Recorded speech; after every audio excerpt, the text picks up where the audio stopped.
Ladies and gentlemen, it's my immense pride, pleasure, and privilege to present to you our Honorable Prime Minister of India, Sri Narendra Modi.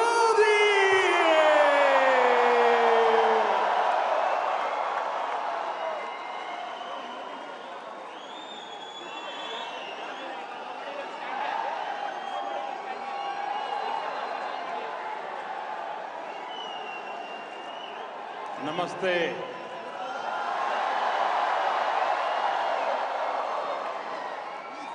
वणक्कम।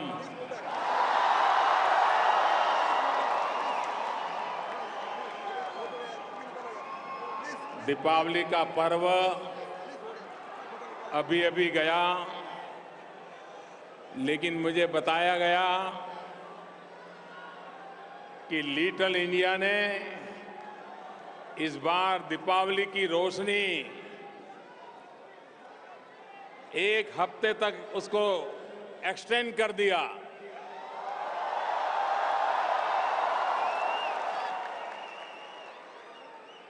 मैं इसके लिए सभी सिंगापुरियंस का हृदय से आभार व्यक्त करता हूं।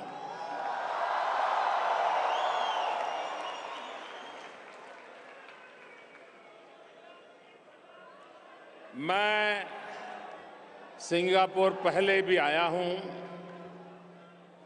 पहले भी इंडियन कम्युनिटी के साथ मिलने का, बातें करने का मुझे अवसर मिला है, लेकिन आज का ये नजारा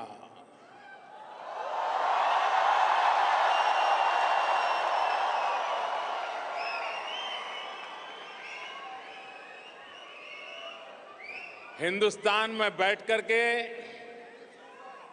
कोई सोच भी नहीं सकता है कि सिंगापुर का ये मूड है।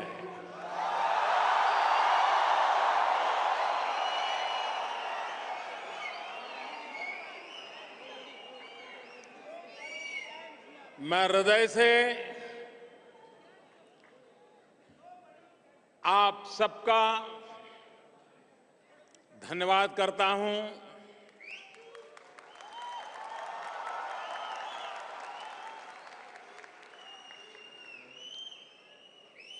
आज पूरे विश्व में भारत की जो छवि बनी है, पूरा विश्व भारत की तरफ एक विश्वास के भाव से देख रहा है। उसका कारण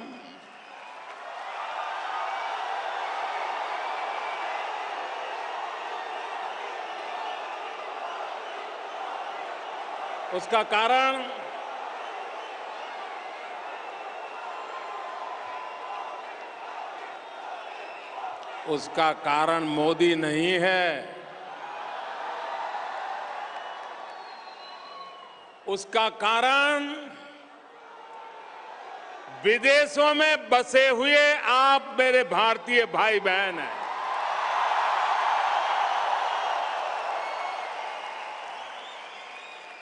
आप लोगों ने दुनिया के जिस देश में गए, जिस धरती पर पहुंचे, जान पहचान थी या नहीं थी, हालात अनुकूल थे या प्रतिकूल थे, आपने उस धरती को अपना बना लिया। आपने उस देश के लोगों के साथ आप ऐसे मिल गए जैसे दूध में शक्कर मिल जाए।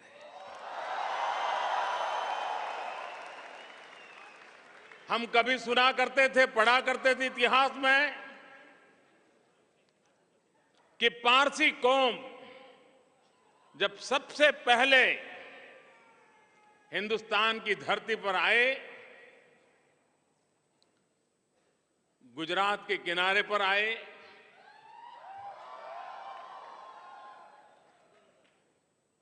और उस समय के हिंदू राजा थे जदी राणा। ये विदेश से आए थे, कौन है क्या है जानते नहीं थे, क्यों आए थे पता नहीं था, लेकिन उन्होंने समंदर में से मैसेज भेजा तो राजा ने एक दूध का ग्लास भरा हुआ उनको भेज दिया और उसमें मैसेज ये था कि जैसे ये ग्लास में दूध पूरी तरह भरा हुआ है और बिल्कुल जगह नहीं है, मैं आपको यहां कैसे समाऊंगा, ये सिंबॉलिक मैसेज था। तो पारसियों ने क्या किया, उस दूध में चीनी मिला दी, शक्कर मिला दी और वो दूध का कटोरा वापस भेजा और उन्होंने राजा को संदेश दिया कि हम विदेश की धरती से आए हैं, संकटों के मारे आए हैं, लेकिन जैसे इस भरे हुए दूध से भरे ग्लास में जगह न होने के बावजूद भी चीनी जैसे उसमें मिल गई, हम भी मिल जाएंगे और हम और मिठास भर देंगे।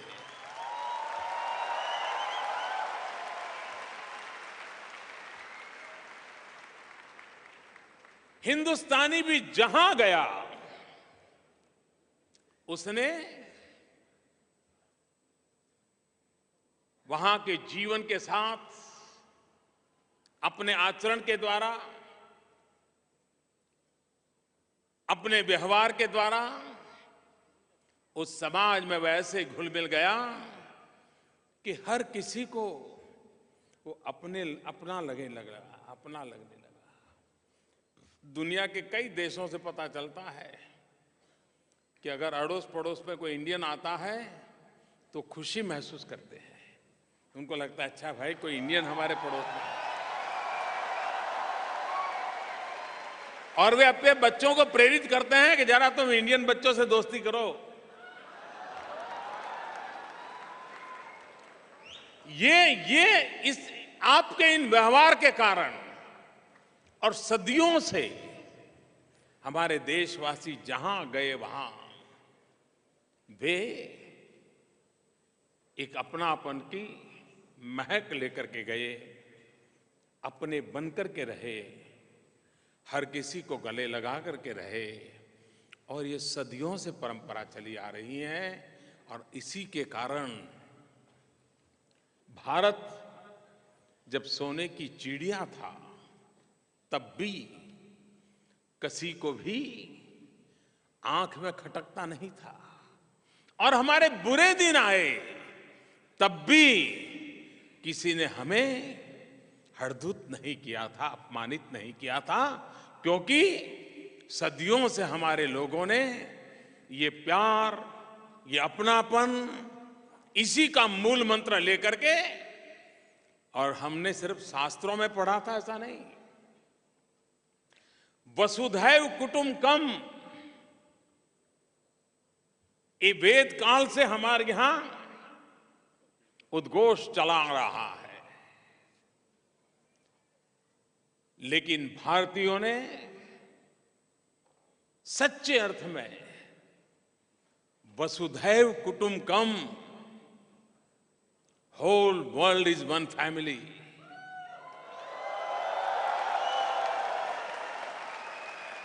इस मंत्र को जी करके दिखाया है और उसी के कारण आज विश्व में भारतीयों के प्रति, भारत के प्रति कहीं कोई आशंका का माहौल नहीं होता है, अपनेपन की सुवास होती है। और इसलिए मैं विश्व भर में फैले हुए मेरे सभी भारतीय भाइयों बहनों का आदरपूर्वक अभिनंदन करता हूं।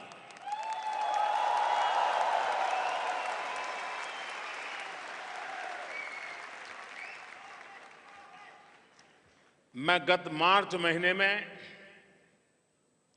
एक दिन के लिए सिंगापुर आया था।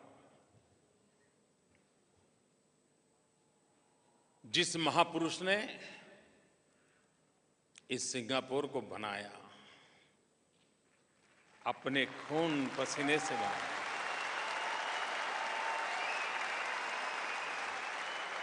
अपने आप को खपा दिया,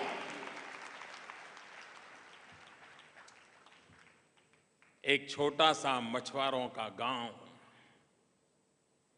आज विश्व के समृद्ध देशों की बराबरी कर रहा हो, ऐसा सिंगापुर बन गया।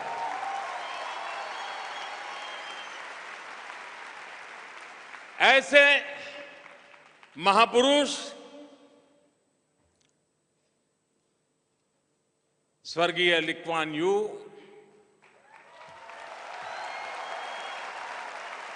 उनकी अंत्येष्टि के लिए,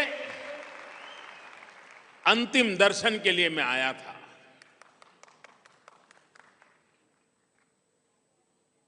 जब सिंगापुर को याद करते हैं तो एक विश्वास पैदा होता है। हां,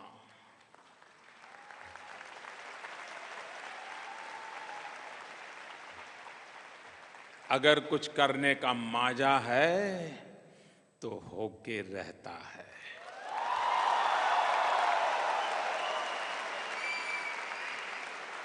अगर सपने हैं और सपनों के लिए समर्पण है तो सिद्धि आपके चरण चूमने के लिए तैयार रहती है।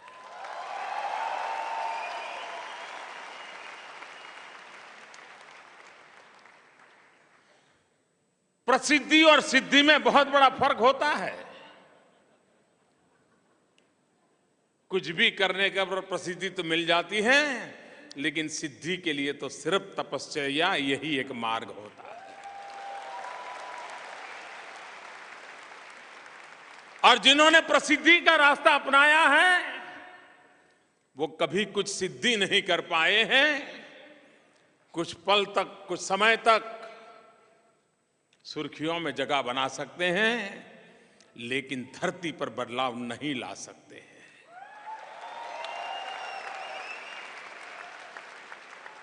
सिंगापुर वो एक उदाहरण है कि 50 साल के कार्यकाल में एक ही जनरेशन की आंखों के सामने एक देश को कहां से कहां पहुंचाया जा सकता है, इसका यह उत्तम उदाहरण है।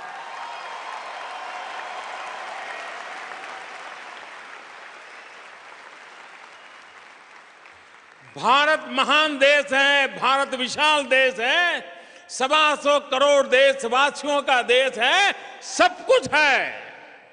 फिर भी सिंगापुर से बहुत कुछ सीखना भी है।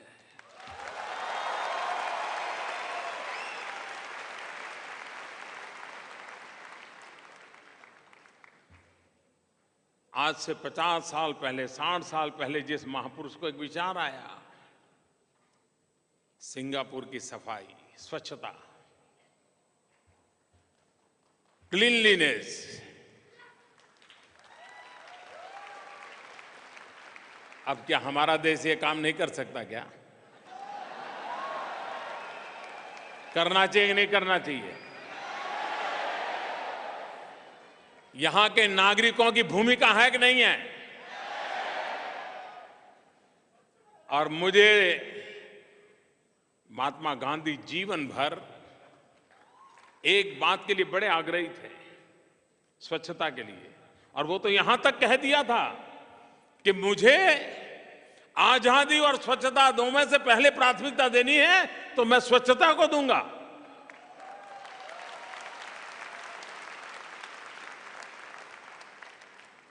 आज भारत में सबका एक मन बना है, हर किसी को लग रहा है कि हमारा देश ऐसा नहीं होना चाहिए, बहुत हो चुका, गंदगी में बहुत गुजारा कर लिया। दुनिया बदल रही है, हिंदुस्तान को बदलना चाहिए कि नहीं बदलना चाहिए? और अच्छी बात यह है कि 125 करोड़ देशवासियों ने बदलने का मन बना लिया है।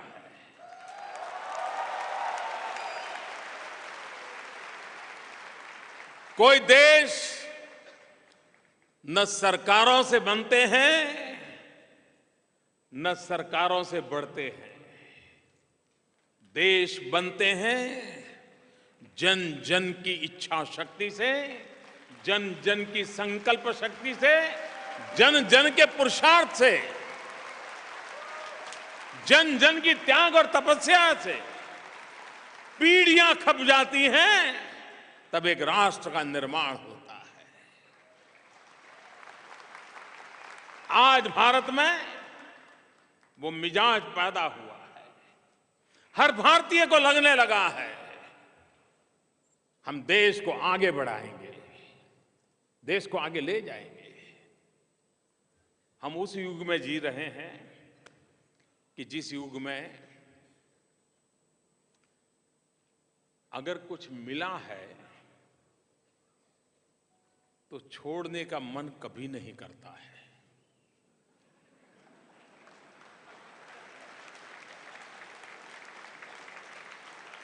हम ट्रैवल करते हो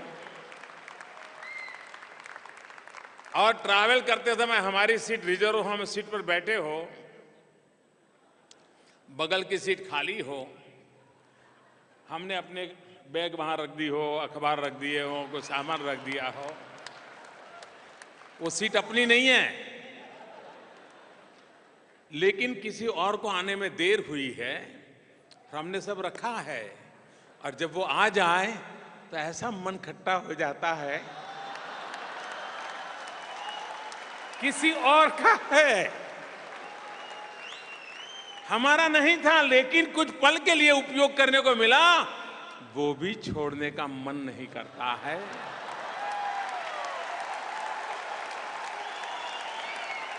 ये मूलभूत प्रवृत्ति है।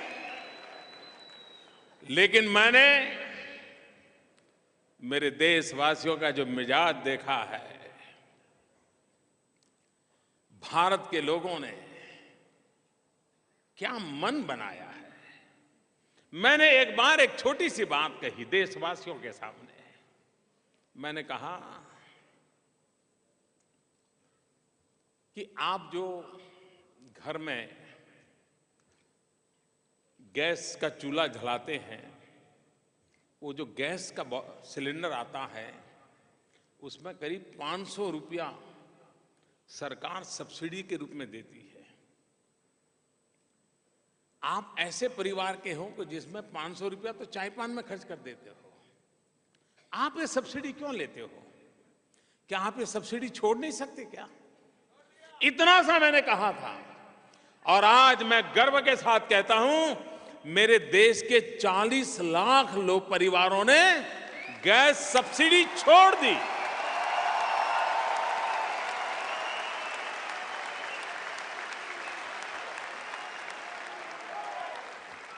बगल की कुर्सी न छोड़ने का जो मन रहता था, वो आज सब्सिडी छोड़ने के लिए तैयार हो जाता है।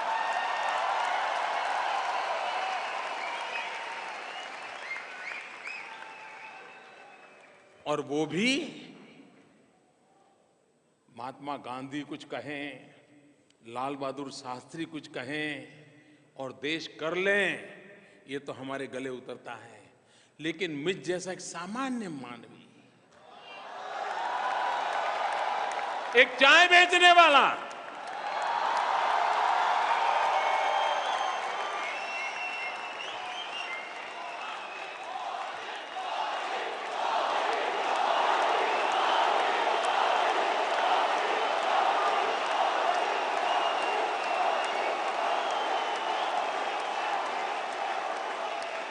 ये देश के सामने एक बात रखे और मेरा देश इस बात को सर आंखों पर उठा ले, तब मेरा मन कहता है ये देश नई ऊंचाइयों पर जाकर के रहेगा। ये देश, स्वामी विवेकानंद जी ने जो सपना देखा था कि मैं मेरी भारत माता को विश्व गुरु के रूप में देख रहा हूं। मैं विश्वास से कहता हूं कि अब हिंदुस्तान विवेकानंद जी के सपनों को साकार करने के लिए सज्ज हो चुका है।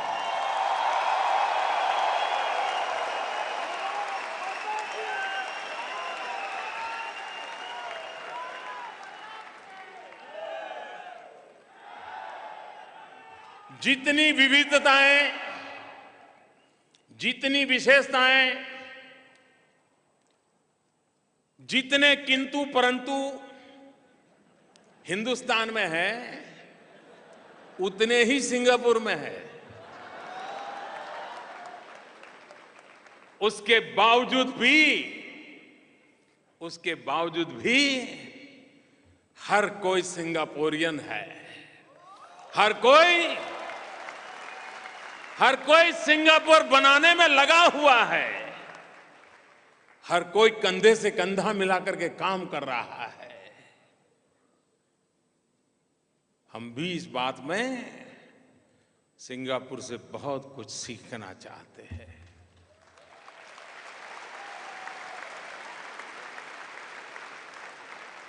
वसुधैव कुटुंबकम जिस धरती से मंत्र निकला, वहां भी जन जन मेरे परिवार का है, हर कोई मेरा अपना है। वही भाव देश को आगे बढ़ाने की ताकत बनता है और उसी को बढ़ाने की दिशा में हम लगातार कोशिश कर रहे हैं।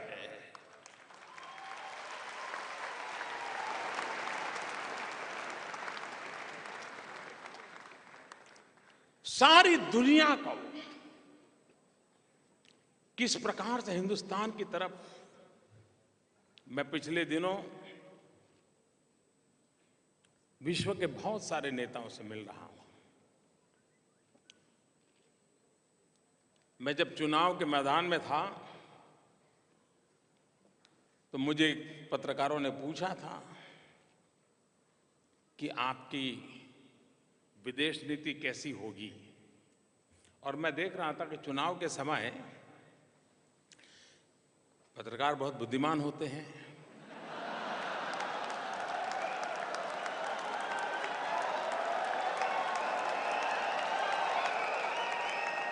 और बड़े चतुर भी होते हैं। तो जब मैं चुनाव अभियान करता था तो उनको मालूम था कि मोदी की वीकनेसेस क्या है, वो बराबर लेकर के आते थे। तो उनको लगता था कि ये गुजरात जैसे छोटे राज्य में काम करता है, इसको हिंदुस्तान का कोई अनुभव नहीं है, विदेश का तो सवाल ही नहीं है।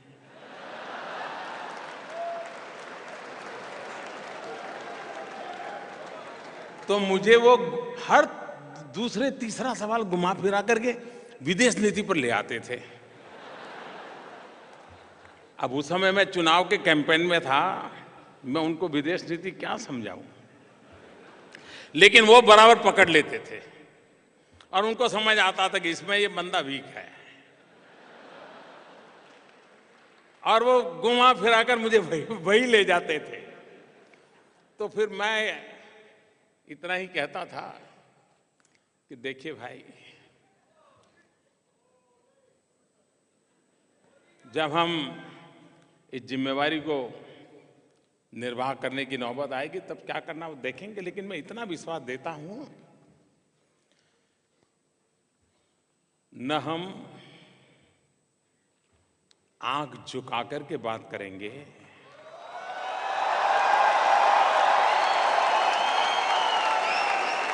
और न ही हम आंख दिखा करके बात करेंगे। हम दुनिया से आंख मिलाकर बात करेंगे।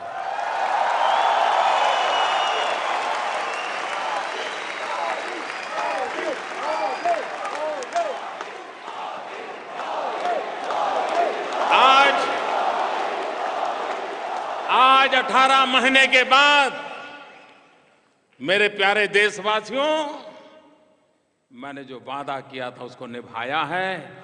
न हिंदुस्तान आंख झुका करके बात करता है, न कभी हिंदुस्तान किसी को आंख दिखाने की कोशिश करता है, लेकिन हिंदुस्तान आत्मविश्वास से भरा हुआ है, वो आंख मिला करके बात करता है।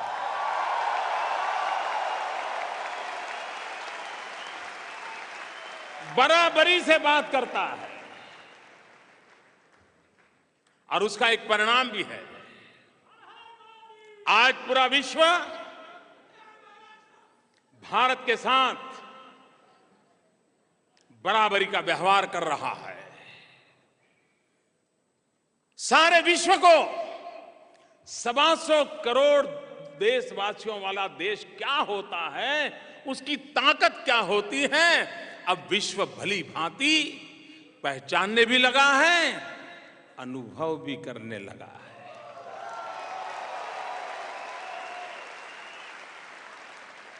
अब विश्व ये नहीं सोचता है कि भारत एक बहुत बड़ा बाजार है, हम अपना माल बेचने के लिए पहुंच जाएंगे।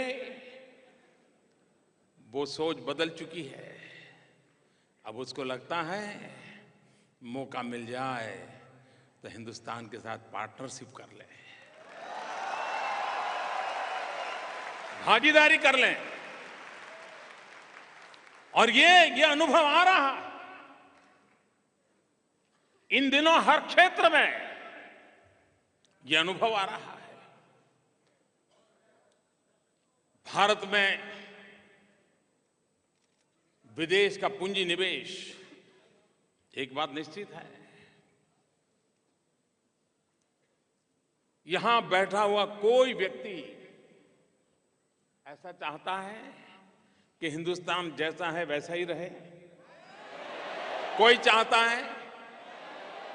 हर कोई चाहता है ना देश में बदलाव आए, हर कोई चाहता है देश आगे बढ़े, हर कोई चाहता है देश आधुनिक बने, हर कोई चाहता है देश से गरीबी मिटे, हर कोई चाहता है देश में नौजवान को रोजगार मिले। इस काम को पूरा करना है तो जहां से जो शक्ति मिले वो लेनी चाहिए कि नहीं लेनी चाहिए? अगर परिवार में कोई बीमार है और विदेश की दवाई से काम चलने वाला है तो लानी चाहिए कि नहीं लानी चाहिए? बीमारी ठीक करनी चाहिए कि नहीं करनी चाहिए? भारत में भी बहुत बड़ी मात्रा में विदेशी पूंजी की जरूरत है, फॉरेन डायरेक्ट इन्वेस्टमेंट की आवश्यकता है। और जब मैं एफडीआई कहता हूं तो मेरे दिमाग में एफडीआई एक साथ दो विषय लेके चलती है। दुनिया की नजरों में एफडीआई है फॉरेन डायरेक्ट इन्वेस्टमेंट, लेकिन उस समय मेरे दिमाग में है first develop India.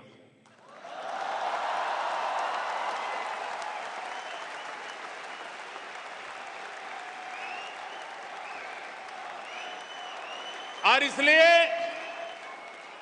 FDI to FDI,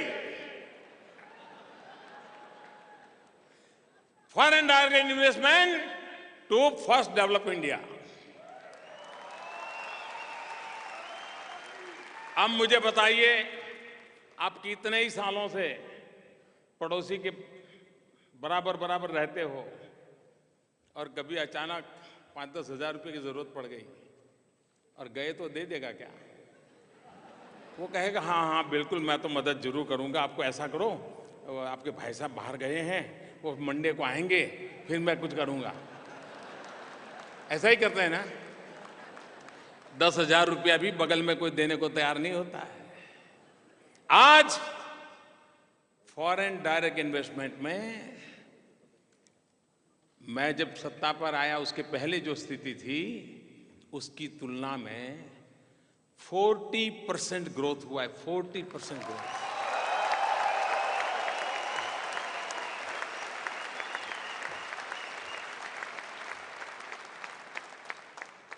हमें ये रुपयों की क्यों जरूरत है?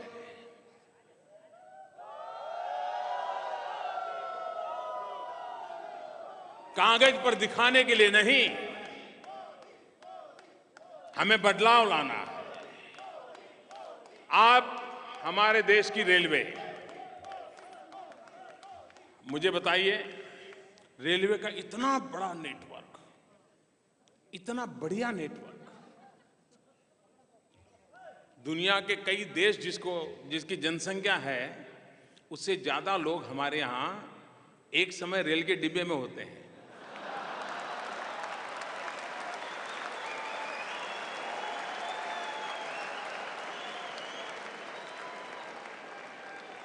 लेकिन समय रहते रेल आधुनिक होनी चाहिए कि नहीं होनी चाहिए? स्पीड बढ़नी चाहिए कि नहीं बढ़नी चाहिए? रेल की लंबाई बढ़नी चाहिए कि नहीं बढ़नी चाहिए? सेवाएं सुधरनी चाहिए कि नहीं सुधरनी चाहिए? अगर दुनिया के पास टेक्नोलॉजी है, दुनिया के पास पैसे हैं, दुनिया के पास भारत एक अवसर है, तो हमने मौका देना चाहिए कि नहीं देना चाहिए? मैं आज दुनिया में जो जो देश रेलवे के लिए काम कर रहे हैं उन सबसे मिला हूं। मैं कह रहा हूं आइए, आधुनिक से आधुनिक टेक्नोलॉजी लाइए। और मेरे लिए रेलवे ये सिर्फ ट्रांसपोर्टेशन नहीं है, मेरे लिए रेलवे ट्रांसफॉर्मेशन का इंजन है, हिंदुस्तान के ट्रांसफॉर्मेशन का इंजन। मैंने उसकी ताकत को जाना है, पहचाना है, और आज विश्व भर के लोग, और इसलिए हमने पहली बार देश में रेलवे को 100% फॉरेन डायरेक्ट इन्वेस्टमेंट के लिए ओपन अप कर दिया। नई टेक्नोलॉजी आएगी, नई स्पीड आएगी, परिवर्तन आएगा। और सबसे बड़ी बात, हम जानते हैं, जो लोग विदेशों में जाते हैं उनको तो बराबर मालूम है, आपके जेब में लाखों रुपया पड़े हो, लेकिन कहीं एक चाय भी पीनी है तो मिलती है क्या? जब तक डॉलर नहीं होगा चाय नहीं मिलती है। रुपया का डॉलर करना पड़ता है, रुपया का पाउंड करना पड़ता है। करना पड़ता है कि नहीं करना पड़ता है? अरे वो टैक्सी वाला भी कहेगा यार रुपया मेरे काम का क्या है भाई, ये तो कागज है, मेरे काम का क्या है, तुम डॉलर में लाओ। भारत के करेंसी, उसकी इज्जत बढ़नी चाहिए कि नहीं बढ़नी चाहिए? विश्व भारत की करेंसी को भी उतना ही सम्मान दे, या हम चाहते कि नहीं चाहते? पहली बार लंदन के स्टॉक एक्सचेंज में रूपी बॉन्ड के लिए हम लोग आगे बढ़े। रेलवे के लिए अब रूपी बॉन्ड दुनिया का कोई भी व्यक्ति रुपयों में इन्वेस्ट कर सकता है और उसको रुपयों में वापस मिल सकता है। ये रुपये की इज्जत का कमाल है। वरना या तो गोल्ड चलता था या डॉलर या पाउंड चलते थे। आज दुनिया के बाजार में हम रुपये के रूप में एंटर कर रहे हैं जी।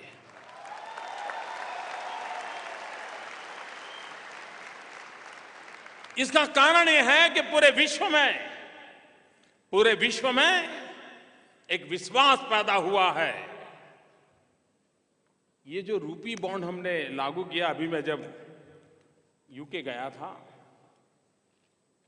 अभी तक बहुत लोगों को पल्ले ही नहीं पड़ा है कि करके क्या आया मोदी। अब आज मैं समझा रहा हूं तो शायद चर्चा शुरू होगी।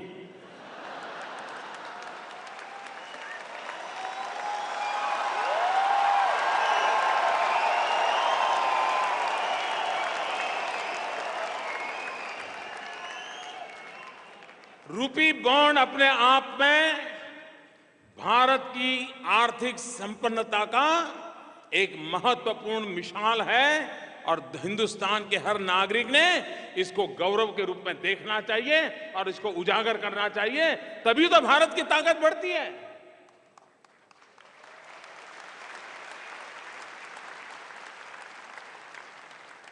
हम ही अपने आप को कोसते रहेंगे तो फिर दुनिया हमारी तरफ क्यों देखेगी भाई?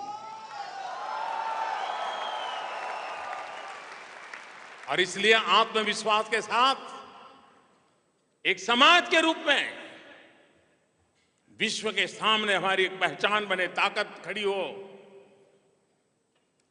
उस दिशा में हमारा प्रयास है। आज हिंदुस्तान में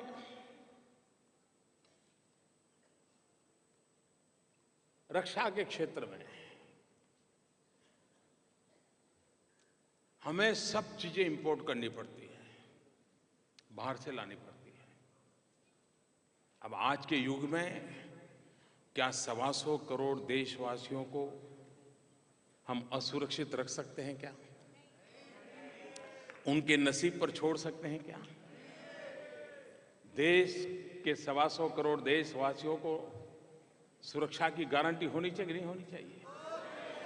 अब उसके लिए हमारे सेना के जवान डंडा लेके खड़ा हो जाएगा तो काम चलेगा क्या? उसको भी शक्ति संपन्न औजारों से ताकतवर बनाना पड़ेगा कि नहीं बनाना पड़ेगा? लेकिन क्या हम आजादी के 70 साल के बावजूद भी हर चीज बाहर से लाएंगे क्या? हर चीज इंपोर्ट करेंगे क्या? क्या 125 करोड़ देशवासी बना नहीं सकते क्या? आपको हैरानी होगी, सुरक्षा के क्षेत्र में पुलिस वालों के पास एक साधन होता है, अश्रु गैस, टीयर गैस। भीड़ को तितर बितर करने के लिए वो टीयर गैस के सेल छेड़ते हैं। अब आंसू निकलते हैं तो फिर आंदोलनकारी भागते हैं।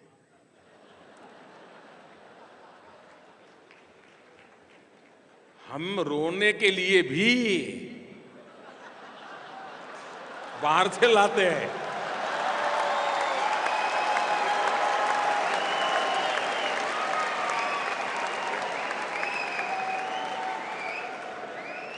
अब रोना कि हंसना मुझे समझ नहीं आता है। ये स्थिति बदलनी चाहिए। भारत का बहुतेक धन डिफेंस के लिए जो हम चीजें इंपोर्ट करते हैं उसमें खर्च हो जाता है। भारत के पास नौजवान है, भारत के पास टैलेंट है, भारत के पास रॉ मटेरियल है, भारत की आवश्यकता है। क्यों न हमारे डिफेंस इक्विपमेंट हिंदुस्तान में क्यों नहीं बनने चाहिए?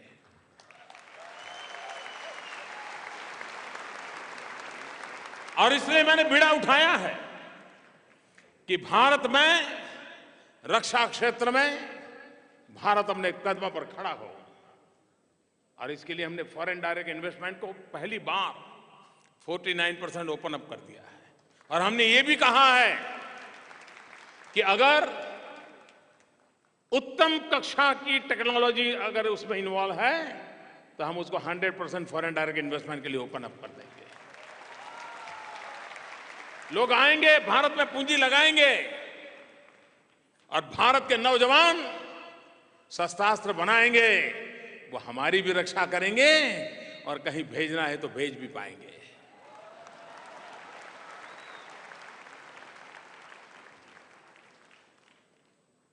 और इसलिए दुनिया के देश आज हमारे साथ समझौता कर रहे हैं। एक समय ऐसा था कि डिफेंस में कुछ भी खरीदारी करनी है तो हर बार करप्शन के आरोप लग जाते थे। इसलिए या तो निर्णय नहीं होता था या निर्णय होता था तो कहीं न कहीं से कोई बू आती थी। 18 महीने हो गए, हमने एक के बाद एक निर्णय किए, ट्रांसपेरेंसी के साथ निर्णय किए और अब तक कोई हमारे पर उंगली नहीं उठा पा रहा है। देश की रक्षा के लिए आवश्यक है।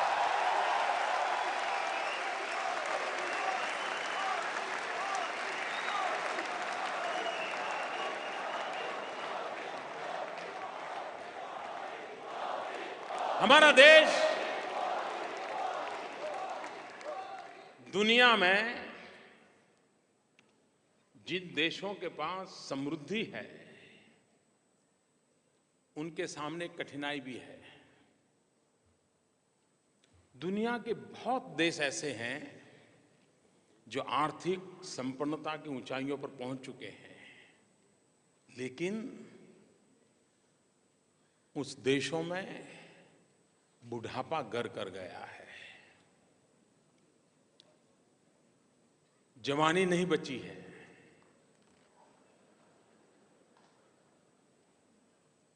भारत अकेला देश ऐसा है जो आज दुनिया के जवान देशों में है।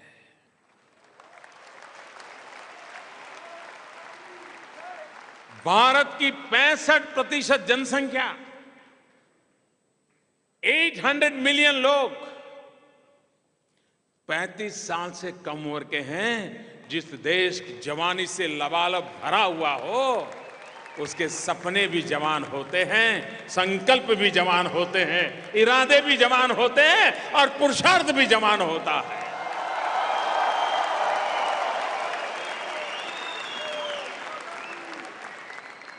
हमें डेमोग्राफिक डिविडेंड मिला हुआ है, लेकिन ये ताकत में तब बदलेगा जब हमारे नौजवान के हाथों में हुनर हो, स्किल हो, रोजगार के अवसर हो। अगर वो नहीं है तो ये 35 साल की कम उम्र का नौजवान लंबे समय तक इंतजार नहीं कर सकता है। और इसलिए देश को ये 65% नौजवान हैं, उनकी शक्ति को भारत के निर्माण में लगाना है। और इसलिए हमने अभियान चला है स्किल डेवलपमेंट। और स्किल डेवलपमेंट में सिंगापुर का आईटीज, उसके साथ मिलकर के हम काम कर रहे हैं। हम जर्मनी, जिसने स्किल डेवलपमेंट में काम किया है, उसके साथ काम कर रहे हैं। हम यूएसए के साथ काम कर रहे हैं। दुनिया के देशों से जिन्होंने स्किल डेवलपमेंट में महारत हासिल की है, उसके पास जो उत्तम है उसको हम लाना चाहते हैं। और फिर उसमें हमारे लोग उसमें तो ताकतवर है, जोड़ देंगे नया।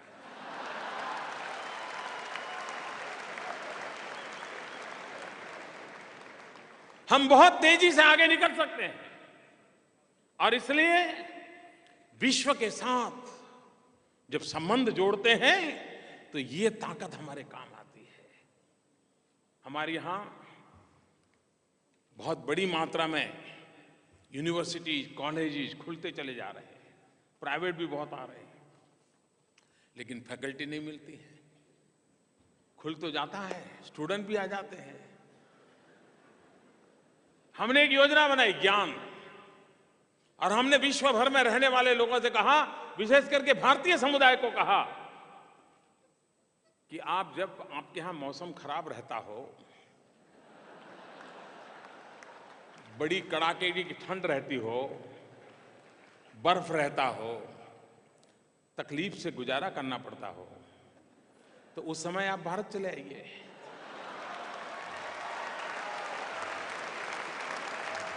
छह महीने हमारे यहां रहिए, बच्चों को पढ़ाइए, 6 महीने उधर चले जाइए। जब हमारे यहां गर्मी शुरू हो तो वहां चले जाना।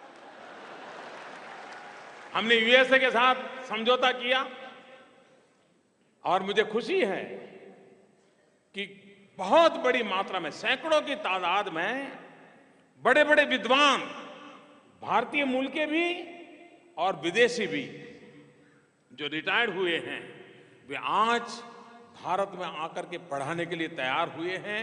हमारी नई पीढ़ी को शिक्षित करने के लिए। कहने का मेरा तात्पर्य यह है कि मेरी कोशिश यह है कि दुनिया में जो श्रेष्ठ है वो हिंदुस्तान में होना चाहिए, और हमारा जो श्रेष्ठ है उसमें दुनिया का श्रेष्ठ जुड़ना चाहिए। और इसलिए हमारी कोशिश ये है कि हमारा देश,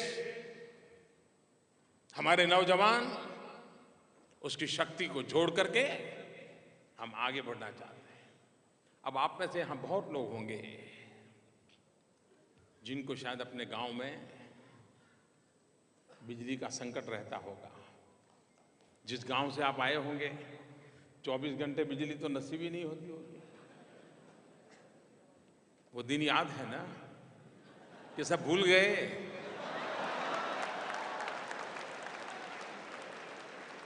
आजादी के 70 साल के बाद क्या मेरा देशवासी, उसे बिजली मिलनी चाहिए कि नहीं मिलनी चाहिए? 24 घंटे बिजली मिलनी चाहिए कि नहीं मिलनी चाहिए? उसको मोबाइल फोन तो मिल जाता है, लेकिन चार्जिंग के लिए दूसरे गांव जाना पड़ता है।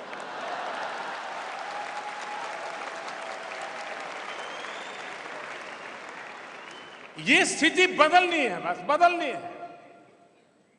और और हम सच्चाई से मुंह नहीं मोड़ सकते। ये हकीकत है कि आज भी मेरे देश के लाखों परिवार, करोड़ों परिवार, हजारों गांव बिजली के संकट से जूझ रहे हैं। अगर मुझे आधुनिक हिंदुस्तान बनाना है,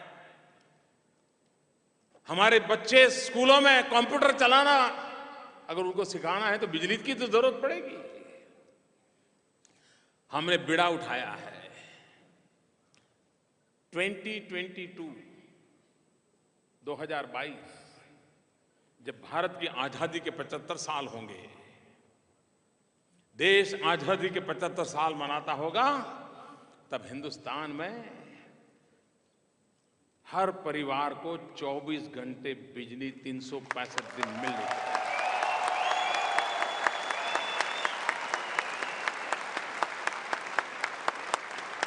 अब एक तरफ दुनिया ग्लोबल वार्मिंग के कारण परेशान है, दुनिया दबाव डाल रही है कि कोयले से बिजली पैदा मत करो। हम भी चाहते हैं कि दुनिया के सुख में हम भी जुड़े, क्योंकि हम तो वो लोग हैं जिन्होंने सदियों से पर्यावरण की रक्षा की है। हम ही तो लोग हैं जिन्होंने पौधे में परमात्मा देखा था। हम ही तो लोग हैं जो जीव में शिव के दर्शन करते हैं। इस महान परंपरा से निकले हुए हम लोग हैं। और इसलिए हमारे लिए तो पर्यावरण ये हमारे सांसों की तरह हमारे साथ जुड़ा हुआ है। और इसलिए हम मानव जात का नुकसान हो ऐसा कभी सोच नहीं सकते। और महात्मा गांधी से बढ़कर के पर्यावरण का कोई एम्बेसडर नहीं हो सकता है, एनवायरमेंट का कोई एम्बेसडर नहीं हो सकता है। शायद दुनिया में अपने जीवन काल में कम से कम कार्बन फुटप्रिंट वाला कोई इंसान होगा, मैं कहता हूं शायद महात्मा गांधी अकेले होंगे।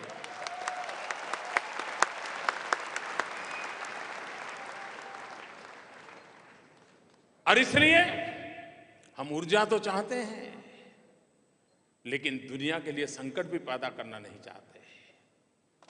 भारत ने सपना देखा है 2030 तक 40% बिजली वे नॉन फोसिल माध्यम से होगी, कोयले के माध्यम से नहीं होगी। मतलब ये जो छोटे छोटे टापू देश है ना, जिनको डर लग रहा है कि समंदर का अगर स्तर बढ़ गया तो डूब जाएंगे, हम आपको डूबने नहीं देंगे।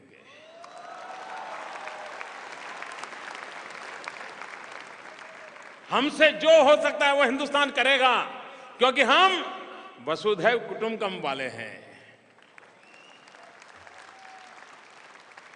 और इसलिए न्यूक्लियर एनर्जी चाहिए, रिन्यूएबल एनर्जी चाहिए, हाइड्रो चाहिए, सोलार चाहिए, विंड चाहिए, बायोमास में से निकलना चाहिए।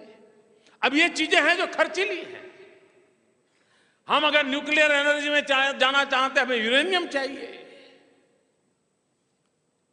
यूरेनियम इसलिए नहीं मिलता है कि आपको जरूरत है या आपके पास पैसे हैं। यूरेनियम आजकल तब मिलता है जब आप पर विश्व का भरोसा हो कि आप इसका शांति के लिए ही उपयोग करेंगे और किसी पाप को आप हाथ में नहीं करोगे, तब जाकर के दुनिया यूरेनियम देती है। भारत ने यह विश्वास पैदा किया। हमारी आवश्यकता के अनुसार दुनिया के नए नए देश अब हमें यूरेनियम देने के लिए तैयार हो गए हैं। पिछले 18 महीने में कजाकिस्तान कहो, कनाडा कहो, ऑस्ट्रेलिया कहो, इन्होंने भारत को सिविल न्यूक्लियर एनर्जी के लिए हमारे साथ करार की, और कुछ लोगों ने तो डिलीवरी देना शुरू कर दिया।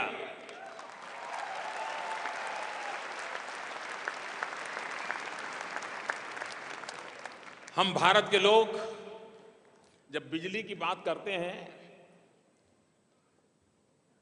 तो ज्यादा से ज्यादा पहले तो यूनिट पे चर्चा करते थे, कितने यूनिट बिजली, कितना दाम वगैरह। थोड़ा आगे बढ़े तो हम मेगावाट पर सोचने लगे, इतना मेगावाट, इतना मेगावाट।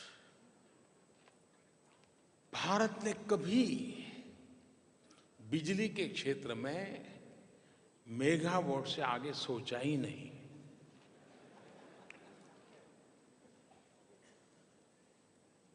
हमने पहली बार फैसला किया है 175 गीगावाट।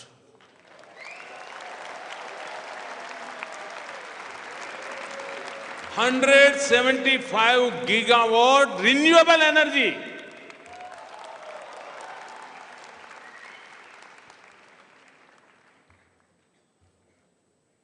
बड़ी सामान्य बुद्धि का विषय होता है। हम लोग स्कूल में जब एग्जाम देते थे तो टीचर क्या सिखाते थे? टीचर सिखाते थे जब एग्जाम में जाते हो तो देखो भाई, जो सरल सवाल है उसको पहले उठाओ। यही सिखाते थे ना? मेरे टीचर ने तो यही सिखाया था।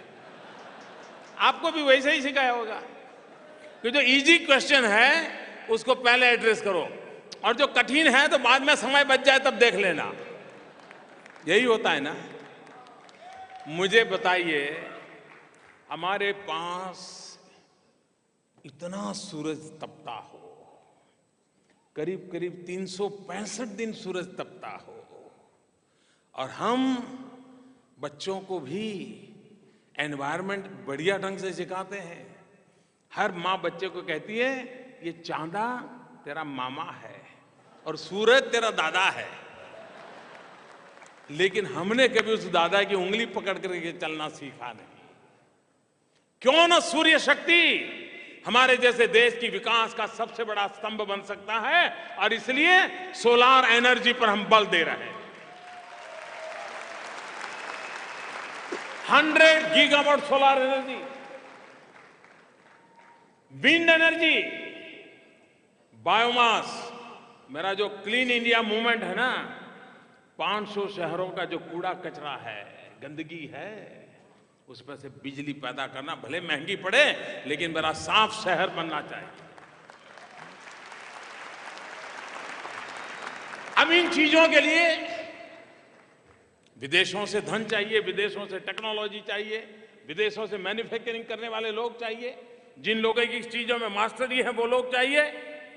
और मैं बड़े आनंद से कह सकता हूं कि आज दुनिया को भारत के 175 गीगावाट रिन्यूएबल एनर्जी में इतना आकर्षण पैदा हुआ है, विश्व के राजनेताओं को ताज्जुब हो रहा है, और विश्व के पूंजी निवेशकों को एक नया अवसर नजर आ रहा है कि वो भारत में आकर के बिजली के उत्पादन के अंदर हमारे साथ जुड़ने के लिए तैयार हो रहे हैं।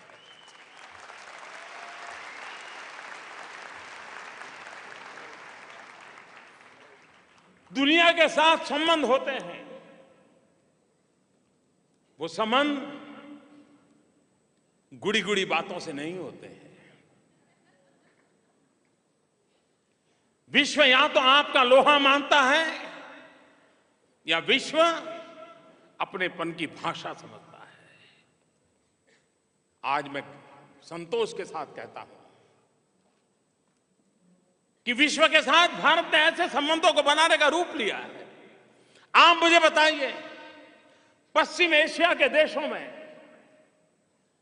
जो तूफान चल रहा है, निर्दोषों को मौत के घाट उतारा जा रहा है, आतंकवाद अपनी चरम सीमा पर है, उन देशों में 70 लाख हिंदुस्तानी रहते हैं। 70 लाख, 7 मिलियन।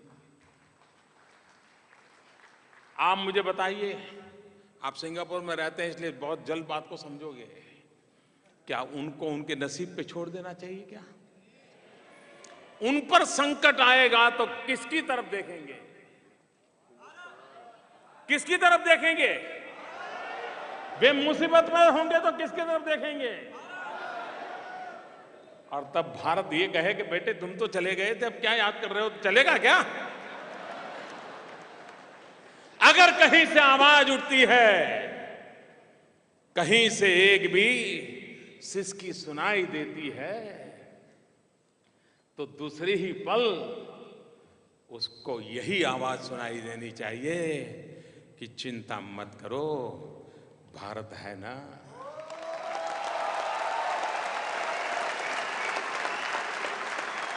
कहीं पर भी सिसकी सुनाई दे, उसको यही आवाज सुनाई देनी चाहिए, हाँ भारत है ना।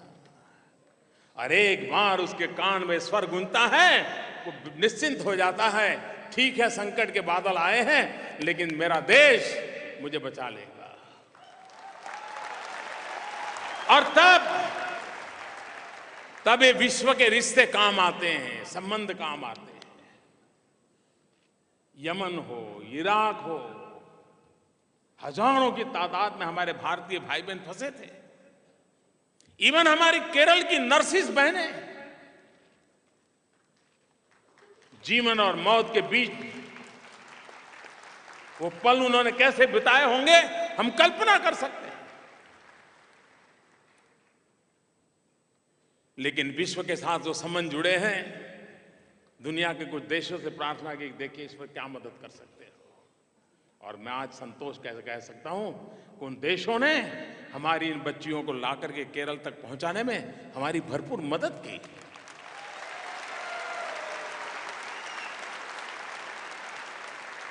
यमन में हमारे हजारों लोग फंसे थे। हम 3 महीने से उनको कह रहे थे कि भाई निकलो निकलो निकलो, लेकिन कोई निकलने को तैयार नहीं था। ये बाहर जो रहते नहीं, इतनी बात ध्यान रखे भाई, इतना हम समझाए वो नहीं वो तो साहब देखा जाएगा, क्योंकि इतने प्यार से रहते थे, इतनी निकटता थी कि उनको कभी शक ही नहीं था कि कोई मुसीबत आ सकती है। लेकिन चारों तरफ बम्बार्डिंग शुरू हुआ। हमने दुनिया के कुछ देशों के लोगों के साथ मैंने फोन पर बात की, और आज मैं संतोष के साथ कहता हूं कि दुनिया के उन देशों ने हमारी मदद की, और हम हजारों की तादाद में हमारे सभी यमन में फंसे हुए नागरिकों को लेकर के वापस आए।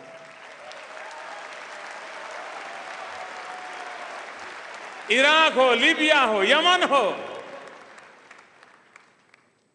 विश्व के साथ संबंध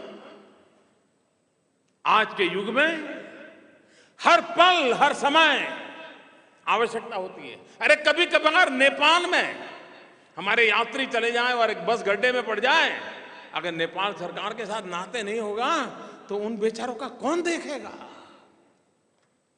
विश्व के साथ संबंध बनाने का प्रयास, और फॉर्मेलिटी से नहीं चलता है। आज युग बदल चुका है, जीवंत नाता होना अनिवार्य होता है, और तब जाकर के हमारे देशवासियों की जिंदगी जब दांव पर लगी हो तब वो संबंध काम आ जाते हैं और उनकी जिंदगी बच जाती है।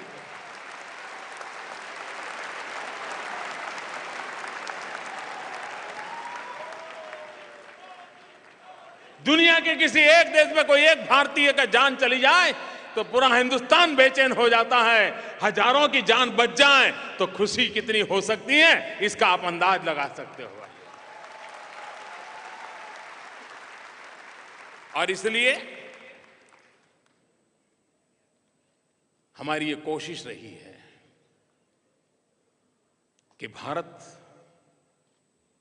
विकास की नई ऊंचाइयों को पार करें। और आज वो जमाना नहीं है कि आप इन 4 देशों के साथ दोस्ती बना ली तो गाड़ी चल जाएगी। पहले तो दुनिया कुछ गुटों में बटी हुई थी। आप किसी गुट के साथ दोस्ती कर लो तो वो गुट आपकी रखवाली कर लेता था। आज वो युग नहीं है। आज पूरा विश्व इंटरडिपेंडेंट हो गया है। कोई भी दुनिया का देश आइसोलेटेड नहीं रह सकता है, और कोई भी दुनिया का देश अकेला ही सब कर लूंगा। दुनिया का समृद्ध से समृद्ध देश होगा, ताकतवर से ताकतवर देश होगा, लेकिन छोटे से छोटे देश पर भी वो डिपेंडेंट होता है। पूरी दुनिया इंटरडिपेंडेंट है। भारत ने अगर दुनिया में आगे बढ़ना है, भारत ने अपनी जगह बनानी है, तो इंटरडिपेंडेंट इस दुनिया के अंदर हमने भी अपने संबंधों को ताजगी देनी पड़ती है। देश छोटा, कितना ही छोटा क्यों ना हो, लेकिन यूएन में उसकी ताकत होती है। आप कल्पना कर सकते हैं, मैं हिंदुस्तान के वासियों को कहूं कि गैस की सब्सिडी छोड़ दो, 40 लाख लोग गैस सबकी छोड़ दे। और भारत का वक्त कैसा बदला है। अगर हिंदुस्तान ये कहे कि दुनिया नाक पकड़ ले, योगा करे,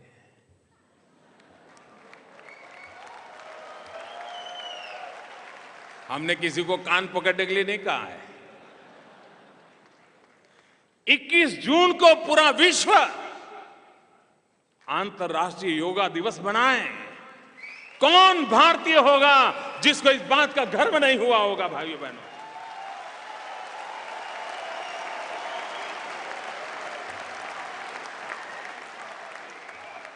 जिस दिन नील आर्मस्ट्रांग ने चंद्रमा पर पग रखा होगा, सिर्फ अमेरिकन नहीं, विश्व की मानव जात ने गौरव अनुभव किया होगा।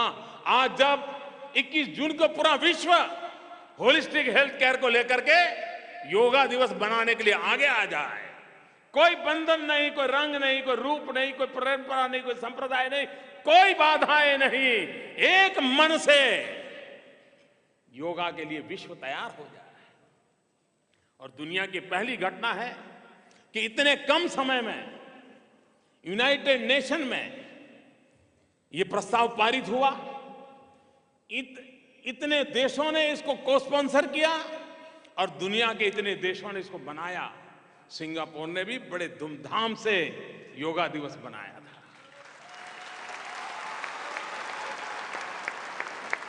अब ये मोदी को योगा लाया है क्या? ये तो था ही था, लेकिन हमें हमारे में भरोसा नहीं था, इसलिए हम संकोच करते थे। यार किसी को कहेंगे और पता नहीं वो नाक चढ़ा देगा और पता नहीं इनकार कर देगा। तो अगर हमारा अपने आप में विश्वास हो तो दुनिया हमारे साथ चलने के लिए तैयार होती है। दुनिया भी शांति की तलाश में है, दुनिया भी संतोष की तलाश में है। कोई तो आए जो उंगली पकड़ करके चलाए, दुनिया चलने के लिए तैयार है। और भारत आज तैयार हुआ है, विश्व के साथ कंधे से कंधा मिला करके तैयार हुआ है, चल सकता है भारत।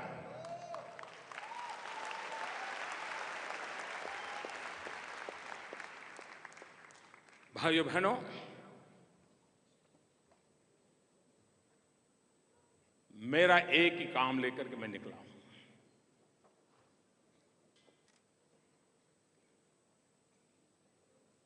और उस काम को पूरा करने के लिए मुझे आपके आशीर्वाद चाहिए। 125 करोड़ देशवासियों के आशीर्वाद के साथ साथ विश्व में फैले हुए मेरे भारत के प्यारे भाइयों बहनों, आपके आशीर्वाद चाहिए। और वो काम है, एक ही काम करना है मुझे, विकास, विकास, विकास। और वो विकास जो गरीब के आंसू पहुंचने की ताकत रखता हो, वो विकास जो नौजवान को रोजगार देता हो, वो विकास जो किसान की जिंदगी में खुशहाली लाता हो, वो विकास जो हमारी माताओं बहनों को एम्पावर करता हो, वो विकास जो एकता और अखंडता के मंत्र को लेकर के विश्व के अंदर सर ऊंचा करके खड़ा रह सकता हो, वैसा विकास करने का सपना लेकर के मैं चला हूं।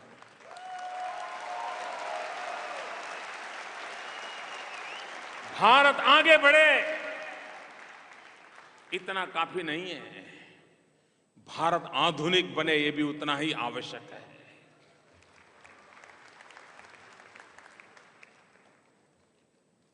हम सिर्फ, कभी कभी क्या होता है, आप देखा होगा, किसी सीनियर सिटीजन को आप मिलोगे, 70 साल की उम्र हो गई होगी, 80 साल की उम्र हो गई होगी, पोते पोती नमस्ते करने जाएंगे तो वो क्या करता है, आओ बैठो, देखो मैं जब 30 साल का था ना तो मैं ऐसा करता था। अब वो बच्चों ने ये बात 10 बार सुनी होती है, तो जब दादा बुलाते हैं तो बच्चे भाग जाते हैं, उनको लगता है कि ये दादा फिर कुछ कथा सुनाएंगे। ऐसा हम देखते हैं, परिवार के जीवन में हम सब देखते हैं। बालक भी लंबे समय तक पुराने पराक्रमों को सुनने के लिए तैयार नहीं।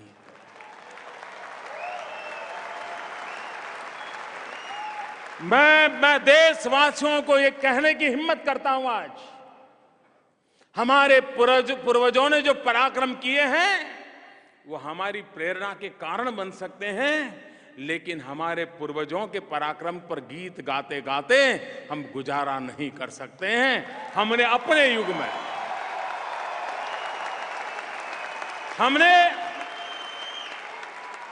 पूर्वजों के पराक्रम से प्रेरणा लेकर के अपने वर्तमान को भी उज्जवल करना है और भविष्य की मजबूत नींव डालना, ये हमारा दायित्व बनता है। सिर्फ महान संस्कृति, महान परंपरा, 5000 साल का उज्जवल इतिहास, इसी के गीत गाते रहे और हम पड़ोसी को कभी पानी भी पिलाने को तैयार ना हो, ऐसा कभी मेरा देश नहीं हो सकता है। और इसलिए पूर्वजों के पराक्रम, महान संस्कृति, महान परंपरा, उसकी जो उत्तम चीजें हैं उसको हमें प्रेरणा लेनी है, लेकिन अपने पसीने से वर्तमान को घड़ना है, अपनी इच्छा शक्ति से भविष्य की मजबूत नींव डालनी है, ताकि आने वाली पीढ़ी ये न कहे कि आपके पूर्वजों ने तो बहुत करके गए, तुम बताओ बेटे तुमने क्या किया। ये सवाल का जवाब देने का हमारे में हौसला होना चाहिए। ऐसा हिंदुस्तान बनाना चाहिए। अपने सामर्थ्य से, अपने पराक्रम से, अपने पुरुषार्थ से, अपने त्याग से, अपनी तपस्या से हमने हमारे देश को बनाना चाहिए, हमने हमारे देश को आगे बढ़ाना चाहिए और हमारे जो मूल्य है, सांस्कृतिक विरासतें हैं, उसको विश्व को परिचित कराना चाहिए। ये जब तक हम संतुलन नहीं करते, दुनिया हमें स्वीकार नहीं करेगी।